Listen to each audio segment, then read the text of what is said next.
njengoba ubabamkhulu wachitha waze wachitha ngisho ingoma lezi esiziculayo zasemhlabeni wathi ma senikhethe lokuhamba aniseyoyicula lento kwaze kwaba inkosi inyanga izulu leyo eyasidabukela yathi ngoba lezi ingoma niyazithanda anothi ke lapho bethi khona Jesu Jesu nithi shembe ngoba angifuni nikhulume indaba eningayazi ngoba kwa Jesu loyo kanimazi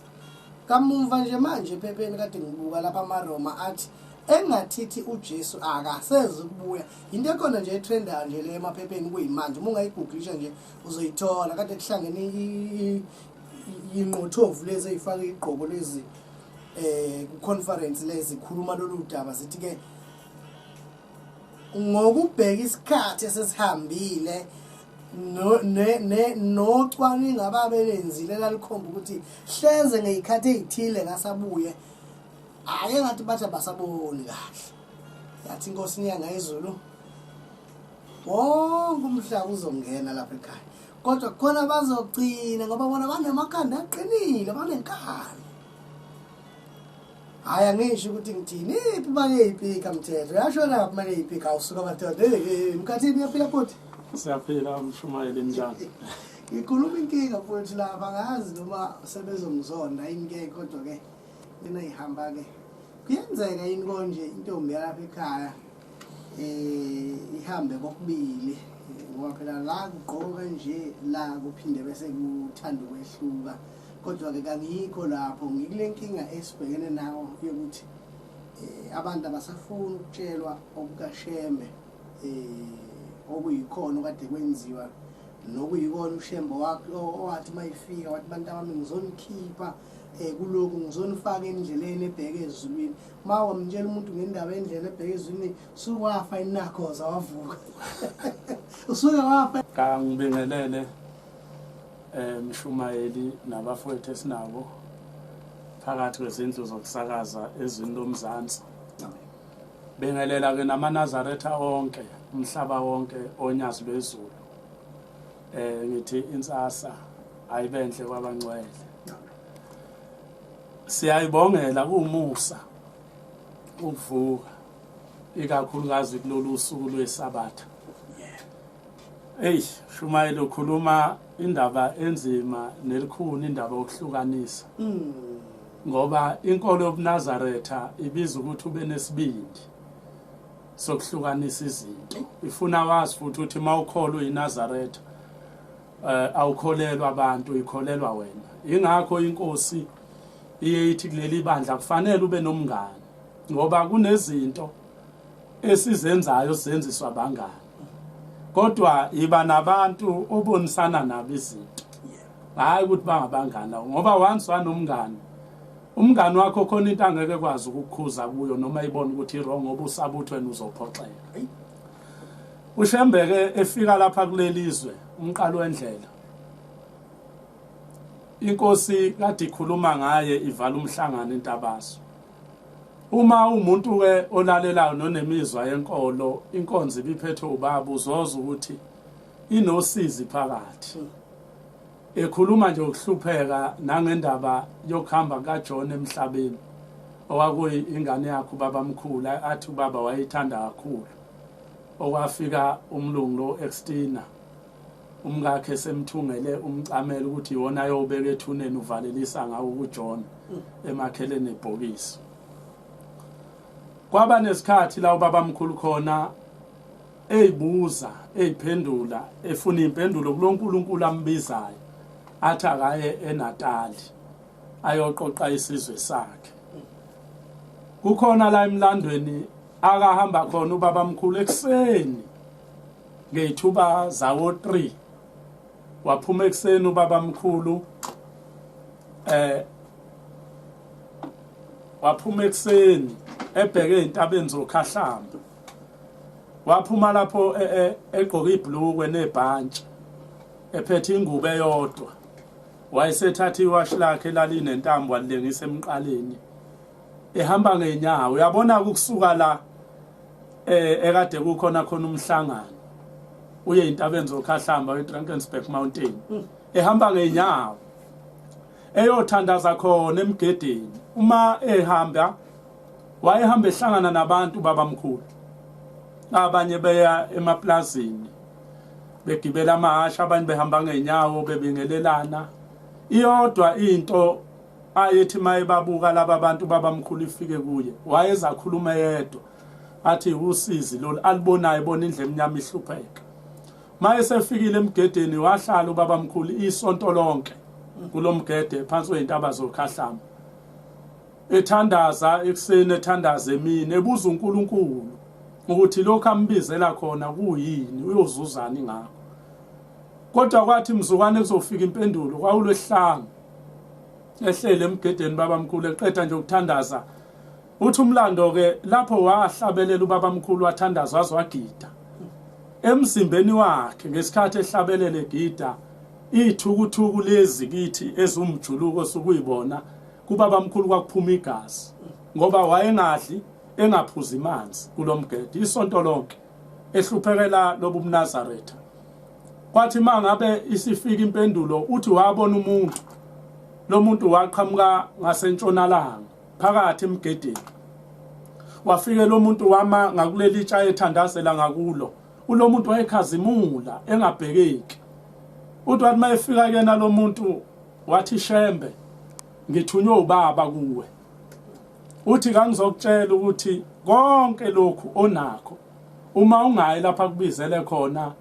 ezweni laseNatali kuyophela, ngoba yena ukukhethile ufuna ukusebenza ngawe. Uthi bese mbuzo babamkhulu ukuthi hawu ngabe wena ubani? Wayesethi lo muntu, cha mina Shembe ngiyingilosi yasezulwini, ingilosi ehola amabutho ezulwini eMikhayeli. Wayesebonga kubabamkhulu kule ngilosi yayisinyamalala. Wayesesuka ehlela ekhaya. Ilapha athatha khona isinqumo sokuthi aqoqe wonke umndeni, makhosikazi akhe, uma wakhe, ebatshela ukuthi useyahamba. Bakhala kakhulu ngoba babengazi ukuthi bayoshonaphi. Uhamba nje ubashiya sebehlala eplazini lomlungu. Uthi ke uma esehamba izwi likaNkulunkulu lathi kuye akangahambi nalutho. Akathatha amabhluku amabili, athatha ibhantshi elilodwa, wathatha igqoko ezimbili, esimnyama nesasimhlophe. Bese kuba ingubo ayothi mayehlwele endleleni abeke yona emahlombe. Lapha ayohlwela khona, lapha ayolala khona, uNkulunkulu yobe nayo, akukho kuyomehlela. Wayesesithatha lesi sinqumo babamkhulu, wayesehla esuka entabazwe wehlela emampondweni. Wahlala isikhashana emampondweni, laphinde lafika izwi lathi, Shembe, angubizelanga lapha. Ngathi kuwe siyohlangana ezweni laseMpumalanga,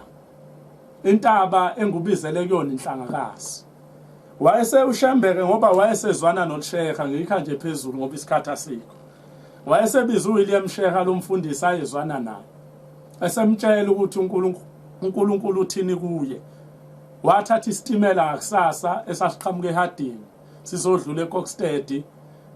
samaplango esasigitshelwa abantu kulesa sikhathi wathiwa ukhushukhushu, esasihamba sizeshinta uthi ngemuva. Wanamathela kuso kubabamkhulu ephethelela ibriefcase lakhe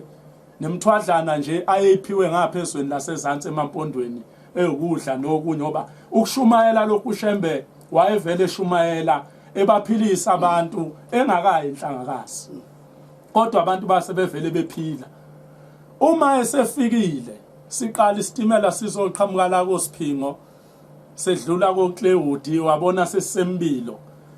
Ngokomlando kuthiwa wayehleli ebuka ngewindi ngoba wayebuka lezi ndawo.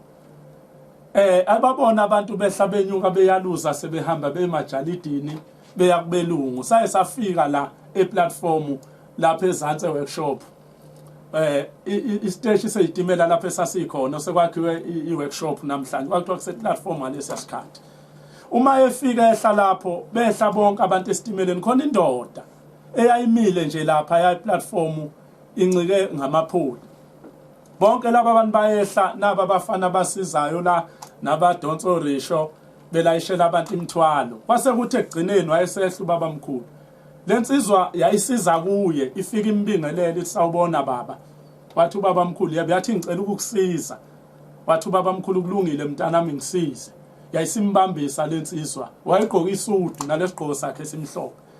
esinombala engathi amasosha yayisimsiza lensizwa wayesethi mntanami ngisize ungikhombise emsizini ithi ke lensizwa yakaDubi Sibonga umuntu oqala owabona uShembe efika lapha kuleliso owakaDubi okuyiyena owamhlangabeza estation ithi lensizwa yakaDube hawu baba ohlonipheke kangaka yingani ufuna inkompolo ubaba njengawazi imfanele inkompolo uthi ke uShembe mntanami kudaliwe ukuba umuntu onjengamahlupheke uNkulunkulu owangibizayo wathi ngiyofike ngihlale lapha enkompolo yayisithi ke le ndoda kulungile yamthatha yahamba naye baze bafike emsizini lapha enkompolo bahlala isikhashana yayisithi cha kuzomela yokwethula einduneni abaphathi balelizwe sikulo isho ke abamhlophe ukuze abhalise phela ukuthi ubani usukaphi uzohlala isikhathi esingakanani ngoba kuqala ukuza edolobheni lapha eThekwini kade ngayona into elula ngoba ubona izwe linjena nje kugcwele amaphara yonke indawo abantu abasuka emakhaya bengazazi bayapi bazokwenzani phambilini bewubhalisa lapha kwamuhle sekumuseum manje ukuthi ngusibani wasibanibani isihlobo sami engiyakuso sisendaweni ethile ngizohlala isonto elingaka uma bebona ukuthi nakho liphela isonto awuqhamuka ukuzosayina ukuthi usuyahamba kwakuthunyelwa amaphoyisa ezokuthatha wona bese usayiniswa ngenkani ubuyiselwe ezweni lakini ngoba usuphulile phela umthetho wahamba ke nobaba mkhulu wabhala wahlala lapha enkompolo uma ehleli wayesephuma wayenqamla khona lapho eDurban Station ebheke ko window mirror uma ephuma ephezulu lapha ewindow mirror phansi kwesihlahla wayesezwa ukuthi kunomuzwa kaNduli kunendoda kaNduli egulelwa unina wayesenza isivumelwano sokuthi uzohamba ayothandaza wayesehamba ayothandaza baba mkhulu ethandazela lo mama le ndoda kaNduli ayisibiza umndeni wabo bonke base beyikhetha inkosi yasekuphakameni alikabikho ibandla nomuzi wasekuphakameni awukabikho usahamba nje uShembe Shumayela umuntu okuyena uhamba ekhombisa uShembe indawo ile ndoda yakaDube kodwa yazi ukuthi ubani njengoba nathi sihamba noShembe nje asazi ukuthi ubani futhi akekho okecabanga ukubuza ukuthi kambe inkosi lokusizwa kuthiwa ubhombela unyazi kahle kahle uShembe ubani akekho ecabanga ukubuza ngoba nale ndoda yaze yagcina naye sinomuzi uthi njengoba igulelwa unini okusho lo muntu engayisiza oba nakho usiza indoda yakaNduli wayesethi uShembe ngilungile mntanami ngiyofika ekhaya ngizomthandazela uma wakho wayesehamba kwafika leso sikhathi wahamba wayothandaza waphila uma lensizwa kodwa lensizwa akazi khona ngoba yazi yafica isikhathi sokuhamba emhlabeni lapho ehamba khona emhlabeni lensizwa yakaDube ilapho khona eyathi sifika ngale ezulwini yaphinde yamfica lo muntu ibimsiza emhlabeni uma isifikile useyayibuza uthi kambe mntanami sasibona naphi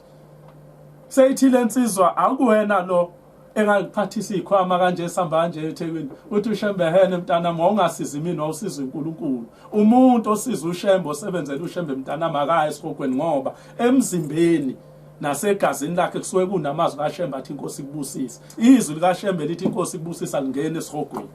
asiyi wathi akangene esikogweni wasethi ke mntanami ngoba wasebenzela uShembe wasiza uShembe ehluphekile nansi indawo ekufanele emkhombisa lo muzi okhazimula ngaphezulu kwenyanga nelanga uma esefikile kuShembe ke Mshumayeli maNazaretha eselakhile ibandla wabuya nemthetho entabeni inhlangakazi ngeke sayixoxa ukusuka kwakhe ezefika ukuthi wafika kanjani kodwa ngifisa ukukhuluma ngoba namhlanje njengoba kuyisabatha nje kunezingane zamaNazaretha izolo beyigibela amabhasi zibheke emhlangeni kodwa umvumo lokho ngoba ngiyibonile ezinye bengifika ngiphuma empangeni indlela okugqoka ngayo emhlangeni ayifani nendlela okugqoka ngayo eNazaretha uma ngabe ubaba mkhulu ebeka imithetho ukuthi iNazaretha alikwenza ukuthi iNazaretha alikwenza ukuthi iNazaretha alihambi ngalendlela abanye bayemukela abanye akaze bayemukela ngoba babe nenkolelo yokuthi thina sunzulu thina sinzalo sidaliwe kulento siphila kanje ngikhumbula ngelinye ilanga inkosi yasekuphakameni kunendoda eyayidumile la ebandleni ngeke ngisisho isibongo sayo ngoba mhlamba bawa ihlobo ziyophatheka kabi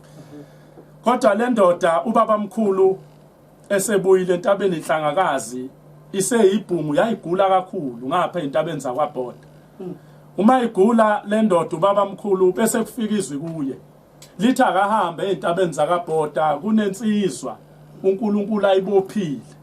ulinde ukuthi iyoqaqwa uyena uShembe lensizwe yona yohamba nayo ashumayele nayo ivangeli wahamba ubabamkhulu eholwa izwi wagibela isitimela lapha eplatform wabheka ngapha entabeni zakaBhoda uma esese kuBhoda sili sasesimi isitimela wayeseyehla uma ehla wayesefuna lo muzi base bemyalela uthi cha lo muzi owakasibanibani wayesengena wafica amadoda ehleli nje xoxehle ngaphandle komuzi wayesebuza ukuthi ubani usibanibani ogulayo lapha ekhaya usenesikhathi eside akasakwazi ukuhamba usahlalelele yayisithi indoda hayi umntanami lo wayesethi ubabamkhulu ngicela mnumzana ungivumele ngene ngikhuleke ngithunywe uNkulunkulu kuba ngizomqaqa izwi likaNkulunkulu lathi kuShembe uma ufika kuyena uyofika umbize ngegama uthi Peter sokuma uthi abathi uhlaka lakho sihambe uyophila akamthintanga wafika wamemeza kathathu wayesevuka wayesethi asambe yayisivuka le ndoda yahlala ngezinqa usethi kuyise uthi Shembe umntanami lona usibanibani senesikhathi eside ahlala phansi akazalwanga ishosha kodwa lento yamqale ku14 years ukuthi aqinelwa amalungu omzimba njengoba namhlanje ko13 nento nje lokho ahlala lokho yathi ke ngoba usumsizile waphila ngiyasaba ukuthi mangabe umshiya la uzophinda abuyele kulento ebeyiyona ngicela ukukunika yena sengikupha yena kube wakho yayisimthatha inkosi yamaNazaretha yahamba naye uma ihamba naye kwahamba isikhathi eyilunga leNazaretha lomnumzana imthuma yayisimgcoba yamgcoba yamenza umshumayeli engakagano ngoba yayinalento yokuthi lo muntu lona ikhandele yena baningi abantu abakhandwa uShembe egcineni bemjikela yamfundisa inkolo yayisimgcoba imenza umshumayeli mayese umshumayeli kwase kufika isikhathi sokuthi akagcotshwe beumfundisi ngoba bowusuka ebushumayelini kubabamkhulu ekufundisini bese ngeke esovangeli sifike nenyanga yezulu so uma isizomgcoba isithi inkosi ngeke ngikwazi ukwenza umfundisi ngoba ukagana kulungile lapha ebushumayelini wayesethi baba kulungile ngizogana wathi babamkhulu kulungile ikhona intombi osuyibonile uthi yena ikhona sengiyibonile usethi kuShembe awuyibize ngiyibone wayeseyibiza yayibuka inkosi yamaNazaretha yathi hayi akuyena umngakho lo wathi lona hayi babuye ngiyamthanda yathi kulungile ngoba uthandwa nguwe yathi kodwa ngeke kube nomshado omuhle nalo makoti waqhubeka lona egcizelela ukuthi uyayithanda le ntombi yayisibiza ibandla yabiza uLinamtunga yabiza ombila ithi yabiza nje amakhosazana ekhona wayeyinkosazana nalomntwana yayisithi inkosi yamaNazaretha thulani ke bantu abami nizobona ukusebenza kaNkuluNkulu kwaphela inyanga ezimbili eyicelile uPeter le ntombi kwathi sekufanele ahambise amalobolo kuyo wayesebuya yena eseza kubabamkhulu wayesethi hayi baba le ntombi ngizayithanda ayikhetha ngephutha wathi ubabamkhulu ngathini ngoba nina nibuka ubuhle bomuntu kanti ubuhle buwakho umuzi into eyakho umuzi kumuntu isimilo ungamthatha umuntu ngoba wena umthanda kanti abakini abamthandi ngoba wena uzenzele ngothando lwakho uthi bese behlala esibelethweni salengane uthi ngabathola abantwana ngoba izozala imbewu abangayithandi la ekhaya ngcono kube incisha abantwana uhlale nayo umkakhe impela kodwa angayitholi ingane wahamba isikhathi le ndoda yagcina iganwe omunye wayeseyigcoba ubabamkhulu ngiyakulento yasemhlangeni uma eseyigcobile ubabamkhulu le ndoda wayeseyinika amandla ayela ngaye mafika abantu becela abantwana babathole mafika abantu kukhona abakufuna kwenzeke neshosha isukumise kwahamba isikhathi wayeseyithuma ezweni lasenhla emachunwini uma ifika emachunwini lensizwa iyashumayela ithunywe ubabamkhulu bese kufika isikhathi sokuthi ilale la isihlwele bese beyilalisa emzini wasemachunwini umilele ebusuku isibona intombi zakulelizwe esezingamaNazaretha ibona zonke lezi intombi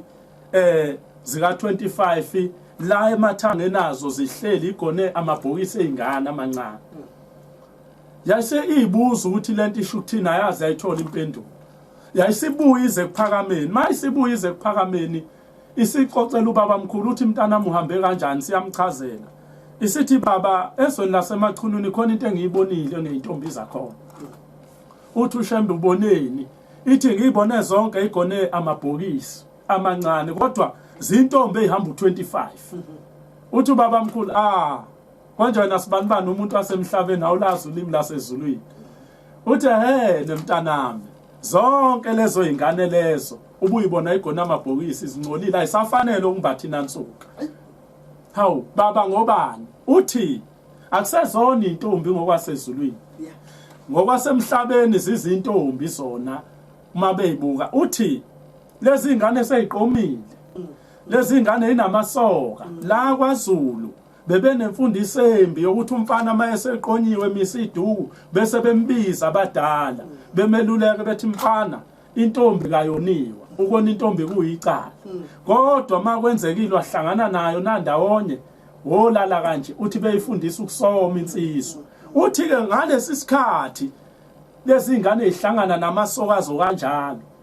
uthi ezulwini ingane mayesikhishiwe bekumphefumulo ayibuyele emuva uthi ke kusala imphefumulo yezingane ngesikhathi abafana beyisoma ubona ke zina amabhokisi nje emathangeni zingane ezifela kuzona imphefumulo ongaphilanga ophelele kulezi izingane ngoba imbewu kwesilisa isuka isiphumile kanti iphuma nomphefumulo uthi ke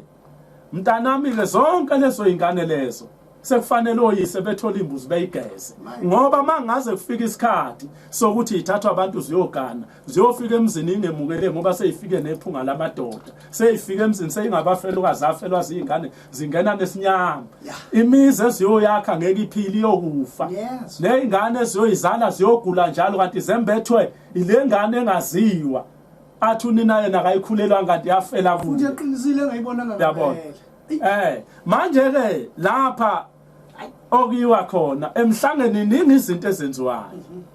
uyabona ziningi izinto ezenziwayo emhlangeni ngoba kuyaphuzwa lapha kwenziwa yonke into izolo inkosi yamaNazaretha ike yagila omunye yabona lokhu kwenza into uthi uhlakaniphile esontweni kanti ushembiso lakhe libanza ayikho into angayiboni kusuka insizwa iyocela inkosazana yayicela mayisicelile lenkosazana seyikhuluma nomngani wayo ukuthi mngani wami ngintandane mina nginaba nafelwa abazali vele ngumuntu okhulele komalume ikithi kangilazi la engikhona ngingedwa ngoNkulunkulu ke lona ngimkhonza uShembe wagcina uShembe ngithatha engipha umsebenzi ngidrive ama truck njengoba ngiyilapha ema-truck nje ekhaya kule ngingida kunamuntu ngazalwa ngangedwa nje umama naye wayedwa wayesabashona bonke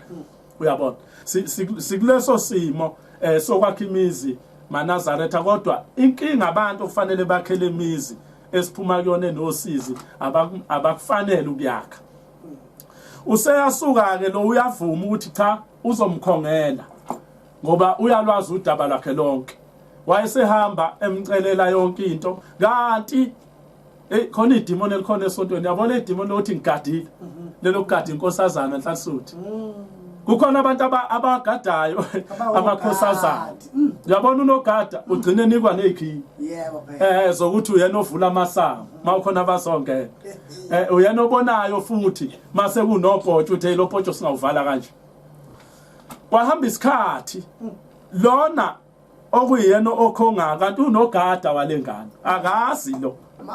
uyabona kanti lo nogada kuzohamba isikhathi behlangane nalenkosazana yayisikhulelo mayisikhulelo iyabuya iza kuyena sibanibani ngikhulelwe sizokwenza kanjani ubani uyangilobola wayesethi unogada ayithi phela unezikhiyi wayesethi asisikhiphe ngoba sesincane Nhlanhluthi lengikhuluma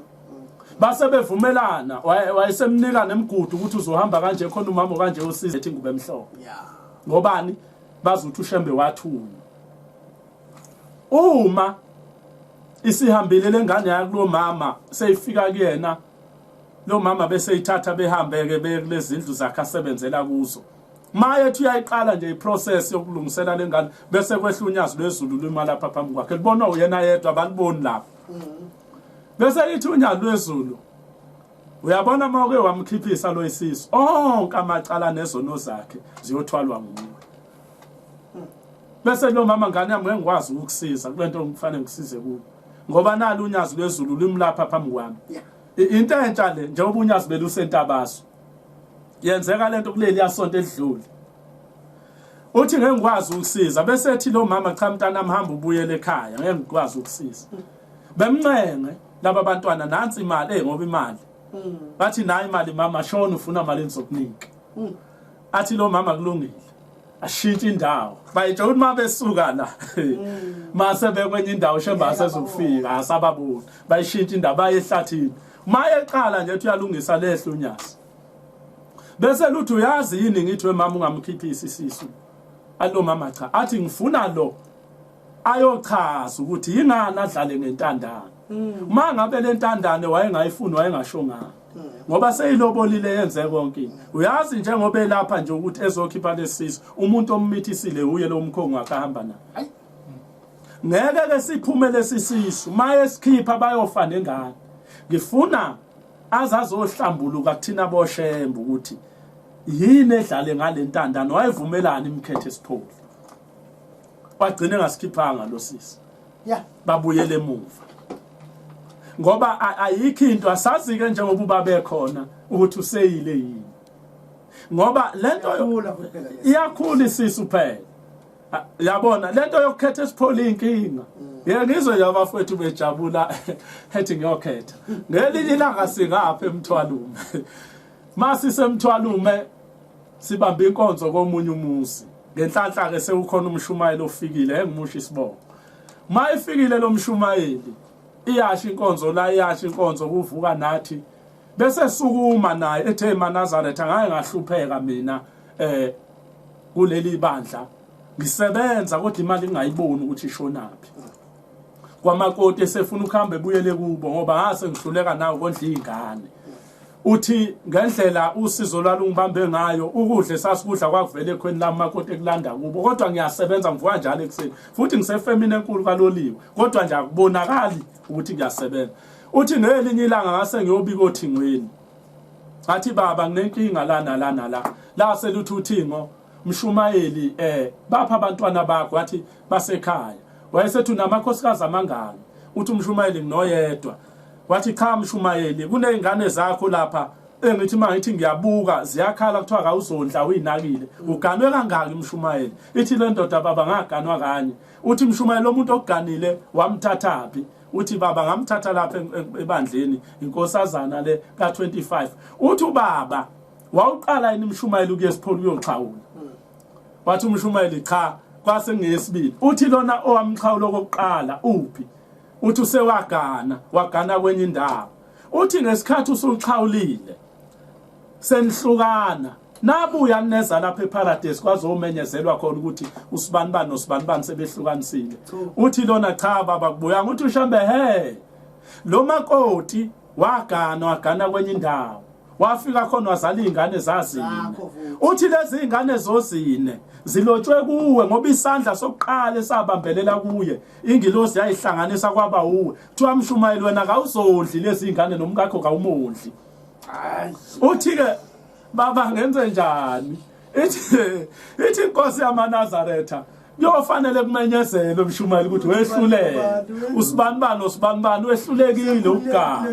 usibanibani sekhululekile uthi engagana uthi engani baba usagana uthi cha uyabona njengoba axhawula kuwe ngakehlukaniswa lo mshada kuwe ulotshwe kuwe le yandoda eyamthathayo ayiyona umyeni wayoba umyeni wamzukaneni nanehlukanisa eParadise ayi igoqo emkhathini ningi kesela so ke maNazaretha